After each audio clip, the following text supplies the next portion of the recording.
الذي يشفع عنده إلا بإذنه يعلم ما بين أيديهم وما خلفهم ولا يحيطون بشيء من علمه إلا بما شاء وسع كرسيه السماوات والأرض ولا يعوده حفظهما وهو العلي العظيم. Kalau memang ada sosok jin yang selama ini mengganggu Daeng Kebo, Anda keluar dari persembunyian Anda keluar.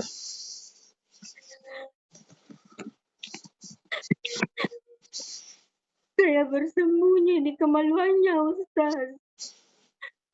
Saya bersembunyi di kemaluannya. Sudah berapa lama di situ? Sudah 1 tahun lebih, Ustaz. Sudah 1 tahun lebih. Jadi selama ini Anda yang menyakiti ya? Tujuanmu? Saya mau menyiksa dia karena saya sakit hati. Saya suka sama dia. Sakit hatinya bagaimana? Saya mau sama dia, tapi dia tidak mau, Ustaz. Tidak bisa begitu. Kalau yang namanya hubungan itu tidak bisa dipaksakan. Gini, saya kasih pilihan. Kamu mau keluar atau saya sakiti kamu, mau? Jangan. Mau nggak mau saya kurung? Nggak kembali ke jasadmu, mau? Jangan, Ustaz. Nah, jangan. Kalau begitu kamu keluar. Saya tidak mau keluar, Ustaz. Saya mau sampai mati di dalam. Tidak bisa. Kamu mau keluar sendiri atau saya paksa keluar? Saya tidak mau keluar. آمن الرسول بما أنزل إليه من ربه والمؤمنون كل آمن بالله وملائكته وقاتلنا به واعف عنا واغفر لنا وارحمنا أنت مولانا فانصرنا على القوم الكافرين. Sekarang Anda keluar lewat muntah. Keluar Saya sekarang tidak atau mau sudah? keluar. Hah? Saya tidak mau keluar. Saya tidak mau keluar. Tidak mau keluar, oh begitu. Sekarang Deng Kebo, sadar ke Deng Kebo. Assalamualaikum. Waalaikumsalam. Siapa ini? Saya, Ustaz. Kita Deng Kebo. Iya. Oh iya. Dua. Tapi dia bilang orang itu bilang bahwasanya dari orang. Ya begitu minta Kak, karena ku sebut baru bicara, Kak. Iya. Jadi karena kita sudah bilang beberapa orang yang obati kita, jadi menurut pengalaman, yang pertama pengalaman saya ya bahwasanya apa yang selama ini kita prasangkakan itu tidak benar. Jadi ya minta maaf sebelumnya Bu ya kalau saya harus berkata demikian, artinya ini kita harus ngerestart kita punya psikis. Mungkin kita saya tidak tahu bagaimana masa lalunya kita dengan mantan-mantan suaminya kita, saya tidak tahu bagaimana. Dan setahu saya, setiap adanya perpisahan itu kan diawali dari pertengkaran. Entahkah itu pertengkaran baik dari kecil, ringan maupun berat. Nah, entahkah mungkin kita pernah mengalami satu peristiwa yang masalah yang berat. Nah, dari masalah berat ini kita ada rasa tertekan. Yang pertama rasa tertekan, yang kedua emosi memuncak. Nah, emosi memuncak, dari emosi itu tidak bisa kita kendalikan, makanya masuk ke psikisnya kita, masuk ke alam bawah sadarnya kita, dan itu sangat sangat terganggu di dalam alam bawah sadarnya kita atau di dalam pikirannya kita. Nah, dari rasa amarah, dari peristiwa yang pernah kita alami itu yang tersimpan di alam bawah sadar itulah yang menjadi penyakit. Itu yang pertama. Ketika satu masalah yang pernah kita lalui di masa lalunya kita itu tersimpan di alam bawah sadar kita, tersimpan di pikirannya kita. Nah, tanpa kita sadari, kenapa saya tiba-tiba marah ya dengan suamiku? Kenapa saya tiba-tiba marah ya dengan anakku? Itu tanpa kita sadari. Padahal itu intinya kita dikendalikan oleh pola pikirnya kita sendiri.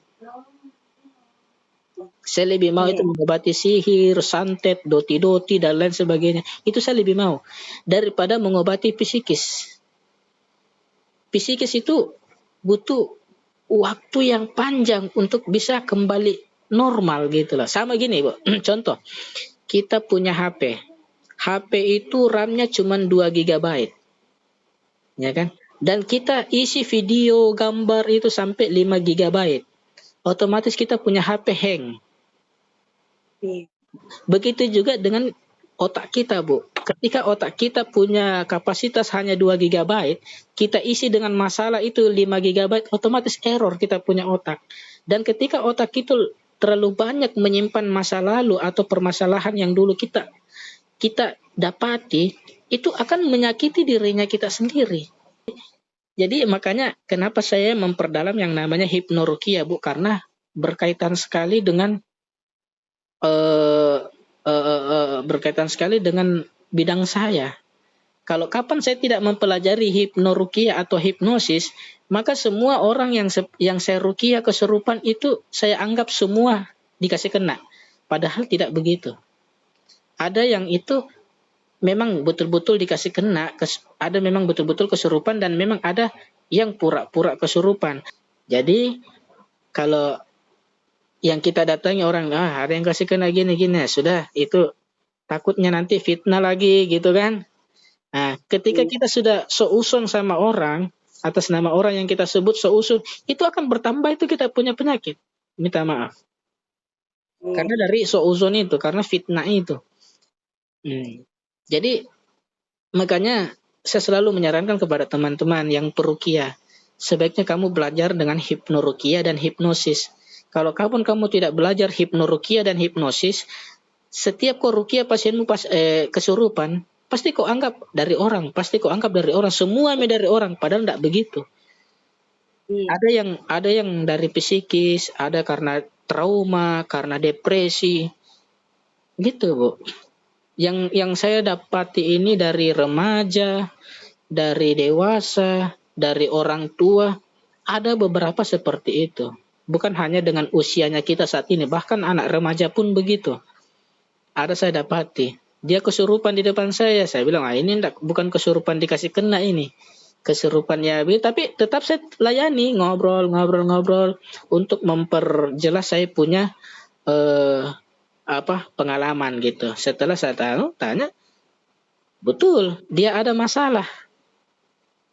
Iya, dan ciri-cirinya hampir kayak seperti orang dikasih kena. Dia bilang mamanya sama saya, kalau saya putarkan ayat-ayat ruqyah di YouTube itu, Ustaz, dia banting saya punya HP.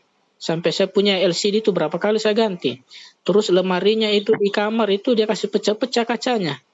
Setiap azan itu pasti dia berteriak. Persis, Bu. Persis kayak orang dikasih kena. Tapi setelah saya ruqyah, bukan. Dia depresi. Kenapa? Karena diputuskan sama cowoknya.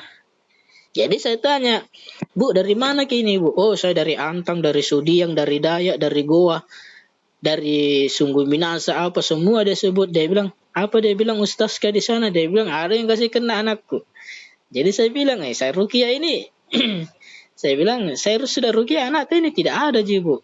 Kenapa Ki bilang begitu, Ustaz? Saya bilang, dari kita, Bu. Mau percaya saya atau percaya ustaz-ustaz yang pernah kita datangi. Nah, akhirnya selang saya hipnosis, saya kembalikan dia punya alam bawah sadar, restart kembali supaya pikirannya itu normal kembali. Baru 2 minggu kemudian dia telepon ke ibunya, terima kasih banyak Ustaz, banyak sekali perkembangan anakku, bahkan itu tidak pernah mengamuk. Bahkan dia sering lebih kuat ke ibadahnya apa dan lain sebagainya. Saya bilang alhamdulillah, Bu. Jadi itu sangat bahaya, Bu, kalau kita datang di tempat berobat langsung menjudge bahwasanya kita begini, nah itu bukan menyembuhkan pasien tapi menambah penyakitnya pasien. Kenapa saya bilang menambah? Karena akan terjadi fitnah. Oh, ini tetanggamu ji ini, oh keluargamu ji ini, begini ciri-cirinya, ini begini dikasih kena kok ini, entahkah itu apa yang kau makan, entahkah mungkin itu yang kau minum, dia kasih minum kok, itu bla bla bla itu. Jadi hati-hati yang kayak begitu, Bu. Maafkan semua kesalahannya orang, lupakan semua masalah-masalah lalunya kita, minta maaf, Bu, seperti mantan-mantan suami kan. Setiap itu kan pasti ada pertengkaran, itu kan kita ada rasa dendam atau apa, maafkan. lepaskan semua beban-beban yang ada di dalam dirinya kita. Lepaskan semua, maafkan semua kesalahannya orang. Pertama. Yang kedua, jangan dendam. Jangan menyimpan rasa dendam atau rasa emosi ketika kita ketemu dengan orang itu. Kita tiba-tiba mau marah. Hilangkan itu semua. Itu yang pertama, itu yang kedua. Yang ketiga, perbanyak istighfar. Astagfirullahaladzim, astagfirullah.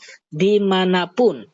Yang terakhir deh, perbanyak sholat taubat. Insya Allah kalau kita kerjakan itu semua, kita lihat nanti perkembangan kondisi kita insya Allah jauh lebih baik daripada ini.